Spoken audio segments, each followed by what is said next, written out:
الرحمن الرحیم۔ السلام علیکم ورحمۃ اللہ وبرکاتہ۔ فن لینڈ میں ایک مجسمہ بنا کر روڈ کے ایک کنارے نصب کیا گیا ہے، جس میں دکھایا گیا ہے کہ ایک شخص غرق ہو رہا ہے تب بھی پڑھ رہا ہے، یا اسے دیکھ کر یوں بھی کہا جا سکتا ہے کہ پڑھو چاہے تم ڈوب ہی کیوں نہ رہے ہو۔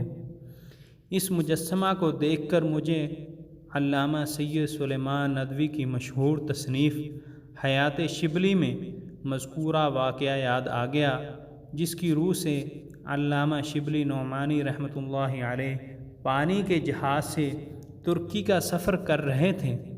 اس سفر میں ان کے ہمراہ پروفیسر آرنالڈ بھی تھے کہ راستے میں اچانک سمندری طوفان آ گیا اور جہاز زور زور سے ہچکولے کھانے لگا۔ قریب تھا کہ جہاز ڈوب جائے۔ پورے جہاز میں کوہرام مچ گیا۔ بدحواسی کے عالم میں مولانا شبلی نعمانی پروفیسر آرنالڈ کے کیبن میں داخل ہوئے۔ وہاں پہنچ کر وہ دیکھتے کہ وہ مطالعہ میں پوری طرح غرق ہیں۔ انہوں نے گھبرائے ہوئے لہجے میں پوچھا کہ پروفیسر صاحب، یہاں جہاز ڈوب رہا ہے اور ایک آپ ہیں کہ مطالعہ فرما رہے ہیں۔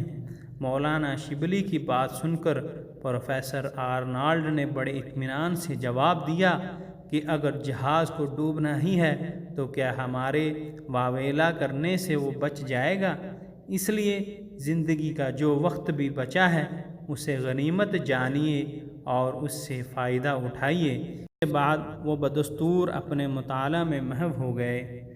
اقرا کا یہی فارمولہ ہے جس کے ساتھ پیغمبر علیہ السلام صلی اللہ علیہ وسلم کی بعثت ہوئی، اور آج اسی فارمولہ کو اپنا کر مغرب پوری دنیا پر اپنی بالادستی قائم کیے ہوئے ہے، اور ایک ہم ہیں کہ جنہیں پڑھنے کا حکم دیا گیا پھر بھی نہیں پڑھتے۔ تو ناظرین، اگر آپ کو ہماری ویڈیو پسند آئی ہے تو لائک کیجیے اور شیئر کیجیے، اور مزید ایسی ویڈیوز دیکھنے کے لیے ہمارے چینل کو سبسکرائب ضرور کیجیے۔